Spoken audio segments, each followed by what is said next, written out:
माध्य विचलन को कंटिन्यू करते हुए आज हम बात करेंगे सतत श्रेणी में माध्य विचलन की गणना किस तरह से की जाती है। तो एक सतत श्रेणी में श्रेणी का मिड वैल्यू हमें निकालना होता है। मध्य मूल्य निकालकर माध्य विचलन का परिकलन किया जाता है। शेष प्रक्रिया जो है खंडित श्रेणी के समान ही रहती है, बाकी चीज़ों में कोई बदलाव नहीं आता है। यहाँ क्या है कि जो वर्ग है, क्लास है, उसका महत्व है नहीं, तो ऐसे में मिड वैल्यू में उसको कन्वर्ट करके और फिर हम अपनी बाकी जो हमने खंडित श्रेणी में जिस तरह से माध्य विचलन की गणना की थी उस तरह से निकाल लेंगे।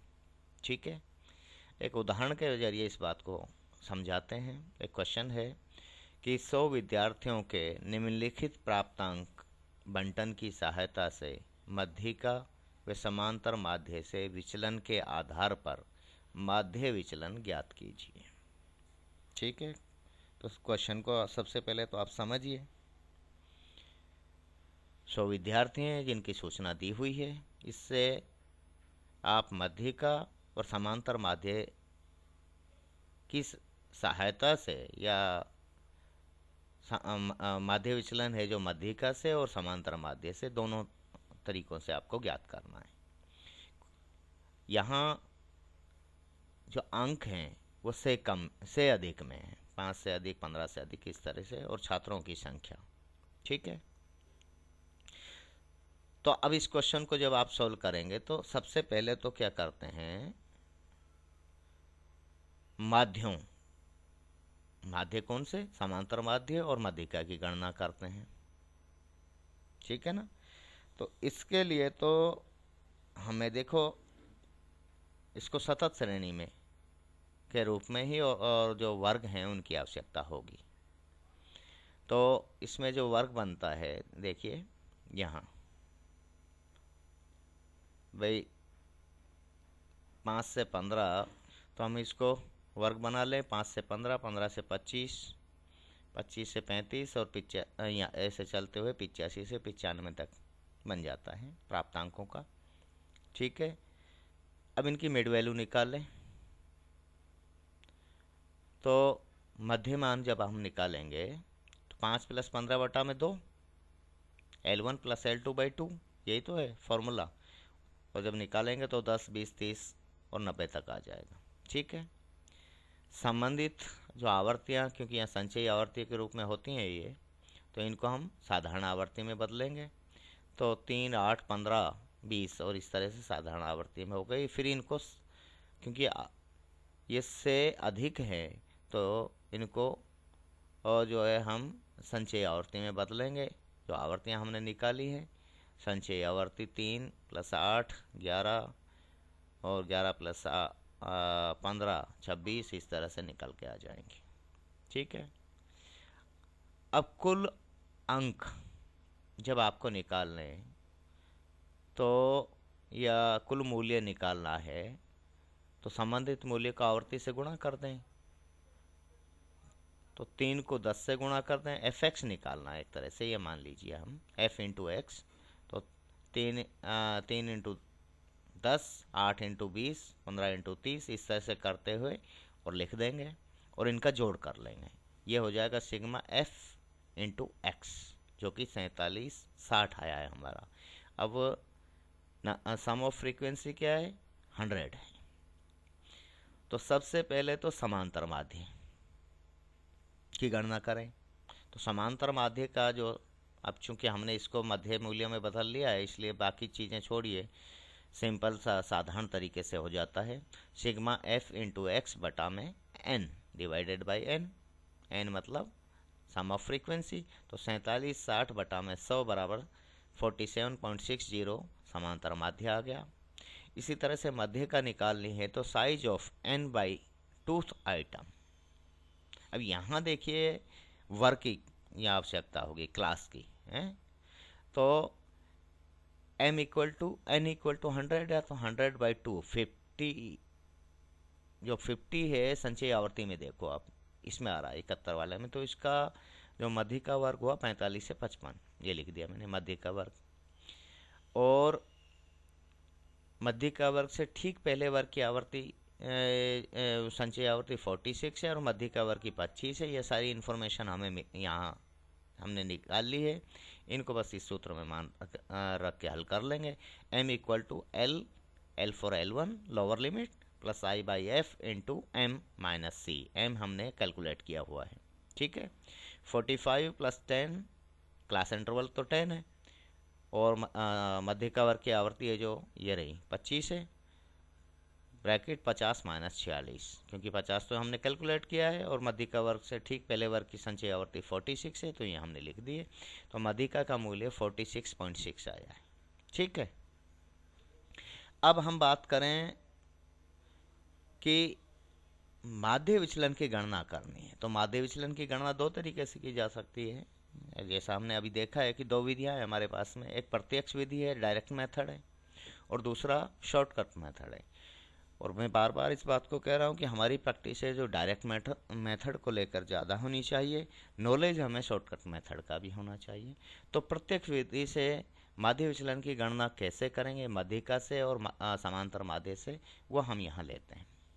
तो जो हमारे प्राप्तांक हैं, जो सूचना हमारे पास है उसको लिख दिया, इनसे हमने मध्यमान निकाले। चाहो तो ये हटा लो, जरूरत नहीं पड़ेगी इसकी। ये जो है वर्ग की क्लासेस की ज़रूरत नहीं है, यहाँ माध्यमान की ज़रूरत है सिर्फ। मिड वैल्यू निकाल ली, mid value L1 plus L2 प्रत्येक वर्ग के लिए बाई 2 हो जाएगा। तो 10, 20, 30, 40 और ये 90 तक हो जाता है। इसकी आवर्ती है जो दी हुई है। बस हमें ये दो चीज़ें चाहिए जो कि हमने निकाली है वहाँ से, क्योंकि वहाँ साधारण आवर्ती के रूप में हमने खुद ने गणना की है इसकी, ठीक है। मध्यिका हमने निकाल लिए। मध्यिका कितनी आई है? 46.6 है। अब मध्यिका से पद मूल्य जो हैं, ये पद मूल्य है हमारे, इनका विचलन निकालें। तो 10 माइनस 46.6, 20 माइनस 46.6। अब आप ये लिखते जाइए ताकि आप गलती ना करें। 50 माइनस 46.6, 90 माइनस 46.6, चिन्ह को छोड़ के। तो इनकी जो वैल्यू है भाई 10 माइनस 46.6 बराबर 36.6 लिख दी मैंने, 26.6। इस तरह से ये आ जाएगा। अभी इसके योग की ज़रूरत नहीं है क्योंकि ये सतत श्रेणी है कि यहाँ फ्रीक्वेंसी दी हुई है। तो इसको आवर्ती से, जो विचलन आया मध्यिका से विचलन आया, इसको आवर्ती से गुणा कीजिए। तो 36.6 को 3 से गुणा करेंगे तो यहाँ लिख देंगे मध्यिका से विचलन, कुल विचलन जो होगा वो frequency into deviation from median होगा, इन दोनों का गुणनफल होगा। इसी तरह से 20 को 26.6 से गुणा करके लिखेंगे, 40 को 132.0 से गुणा करके लिखेंगे, 90 को 173.6 से 43.4 से मल्टीप्लाई करके लिखेंगे, ठीक है। इस तरह मतलब मैं ये कह रहा हूँ कि फ्रीक्वेंसी को और ये जो विचलन है इससे मल्टीप्लाई करके यहाँ एक कॉलम में लिख दीजिए, संबंधित जो है के सामने लिखिए और इनका योग कर लीजिए। जब इनका योग करेंगे तो sigma F into D M आएगा जो कि 1507.2 है हमारा यहाँ। इसी तरह से लगते हाथ समांतर माध्य से विचलन भी निकाल लीजिए और उसमें आवर्तियों का गुणा करके उसका योग भी प्राप्त कर लें। तो समांतर माध्य 47.6 हमने पिछले टेबल में से निकाला हुआ है, उससे विचलन लेंगे 10 माइनस 47.6 बराबर 37.6 हैं। इसी तरह से इन सब से जो है x माइनस एक्स बार है ये, और ये x है हमारे पास में। बस ये करते जाइए तो संबंधित जो वैल्यू है निकल के आ जाएगी और ये कॉलम कंप्लीट हो जाएगा। फिर ये जो विचलन आया है इस विचलन को संबंधित आवर्ती से गुणा करके और यहाँ लिखिए इस कॉलम में, तो ये f इंटू डी एक्स वाला कॉलम हो जाएगा। और इनका जब हम जोड़ करेंगे तो sigma f into D X bar जो निकल के आया वो 1499.2 आया, ठीक है। अब हम आराम से निकाल देंगे, बाकी चीज़ें तो हमारे पास आ ही चुकी हैं। निकाल दीजिए मीन डेविएशन फ्रॉम मीडियन, मध्यिका से माध्य विचलन। इसके लिए चिन्ह जो ये काम में लेंगे डेल्टा और m सबस्क्रिप्ट के रूप में है। तो sigma f into modulus D M by N ठीक है, 1507.2 ये यहाँ दिया हुआ है, बटा में 100, क्योंकि n इक्वल टू 100 आया था, यहाँ पे भी है, पीछे भी निकाला हुआ है हमने। तो इसकी वैल्यू आई 15.07। और इसका कोफिशिएंट निकालना है हमें, माध्य विचलन गुणांक अगर आपको निकालना है तो मध्यिका से इसे विभाजित कर देंगे। 15.07 को मध्यिका कितनी है आपकी, ये 47 पॉइंट और 46.6 से विभाजित करके माध्य विचलन ये गुणांक निकल जाएगा। इसी तरह से समांतर माध्य से विचलन माध्य विचलन निकालेंगे। Mean deviation from arithmetic mean जब आप निकालेंगे तो delta X bar equal to sigma F into D X bar by N, 1499.2 बटा में 100 बराबर 14.99। और कॉफिशिएंट जब इसका निकालेंगे तो कॉफिशिएंट आ रहा है 1499 को जो समांतर माध्य से विभाजित करेंगे तो 47.6 जो है इसका कॉफिशिएंट हो जाएगा। ठीक है, ये एक तरीका है। अब आप चाहें तो एक दूसरी विधि जो कि हमारी शॉर्टकट मेथड है उसको भी काम में लेते हैं, मतलब आपकी प्रैक्टिस के लिए लें, एग्जामिनेशन के लिए नहीं। एग्जामिनेशन में तो कोई एक विधि आपको काम में लेनी है, लेकिन आपकी प्रैक्टिस दोनों विधियों से होनी चाहिए। थोड़ी सी मेहनत है लेकिन कंसेप्ट आपके बहुत अच्छे से क्लियर हो जाएंगे, भविष्य में कभी गलती नहीं होगी। तो लघु रीति से माध्य विचलन कैसे निकालेंगे, माध्य से समांतर माध्य से माध्य विचलन निकालें तो क्योंकि समांतर माध्य हमारे यहाँ 47.6 निकल के आया था। अब क्या बदला है, कुछ भी नहीं बदला, बस वही जो है खंडित श्रेणी में सूत्र काम में लिया था वही सूत्र यहाँ है। तो माध्य विचलन किससे, समांतर माध्य से। तो ये जो माध्य है समांतर माध्य से अधिक मूल्य है उनका संबंधित आवर्तियों से गुणा करके योग किया है, और समांतर माध्य से कम मूल्य वाले जो पद हैं उनका संबंधित आवर्तियों से गुणा करके योग किया है, और इसमें अधिक में से कम को घटा दिया है, माइनस जो समांतर माध्य से अधिक आवर्तियां हैं उनको जब हम और उससे कम आवर्तियां इन दोनों का अंतर निकाला है और उसको समांतर माध्य से गुना किया है। सूत्र हमारा वही रहेगा, सिग्मा एफ इंटू एक्स ए बराबर 1250। अब ये कैसे निकाला है, देखिए अब सिग्मा एफ इंटू एक्स ए। अब एक्स ए क्या है आपके पास में, समांतर माध्य है आपका 47.6। अब आओ इससे आप जाइए तो ये होगा 50। 50 किससे गुना हो रहा है, आवर्ती क्या है इसकी 25, 25 गुणा 50 10 गुणा 60, इनको गुणा करके और जोड़ कर दीजिए। इसी तरह कम मूल्य वाले हैं जो नीचे वाले 47.6 से नीचे वाले जो मूल्य हैं इनको संबंधित आवर्ती से गुणा करके योग करेंगे, यही तो कर रहे हैं हम।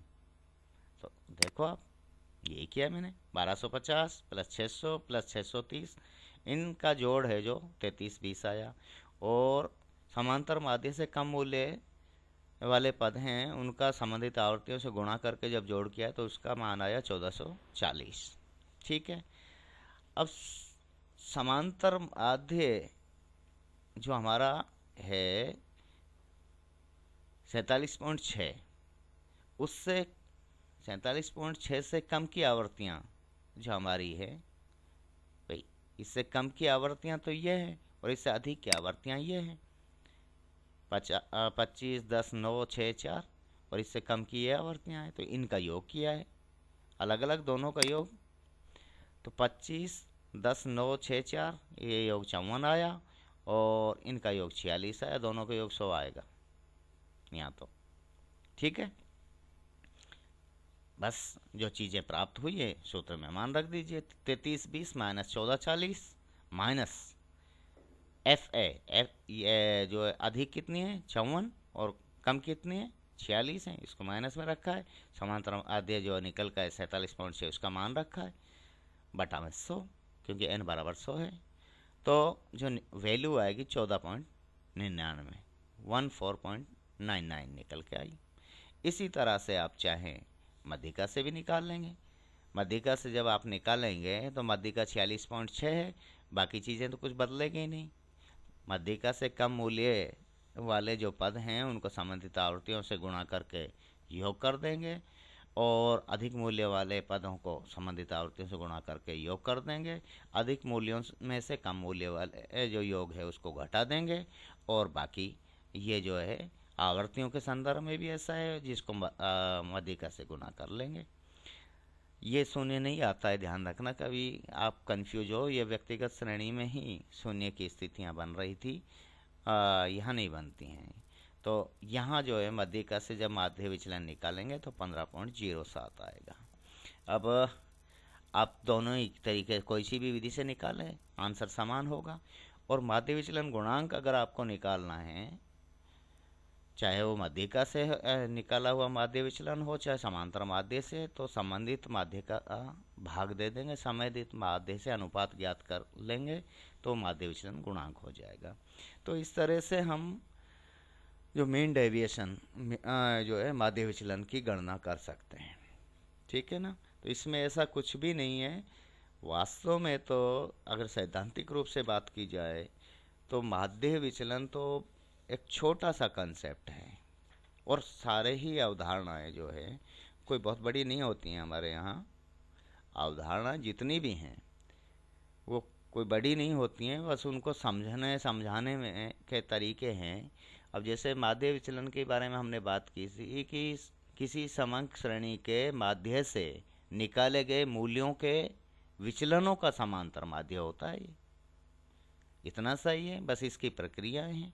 व्यक्तिगत श्रेणी में कैसे निकालेंगे, खंडित श्रेणी में कैसे निकालेंगे, सतत श्रेणी में कैसे निकालेंगे, डायरेक्ट मेथड से कैसे निकालेंगे, शॉर्टकट मेथड किस तरह से अप्लाई करेंगे, और किस तरह से माध्य विचलन गुणांक निकालेंगे, ये सारी चीज़ें हमने डिस्कस की हैं। तो मेरे ख्याल से यह हमारा डिस्पर्सन वाला जो कंसेप्ट है, टॉपिक है,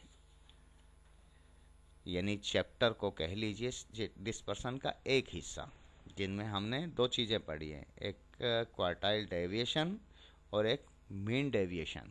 ये दो चीज़ें हमने पढ़ ली हैं। और सबसे महत्वपूर्ण होता है डिस्पर्सन में, वो होता है स्टैंडर्ड डेविएशन। उसको हम अगले अध्याय के रूप में डिस्कस करेंगे। आज के लिए इतना ही। थैंक यू, धन्यवाद।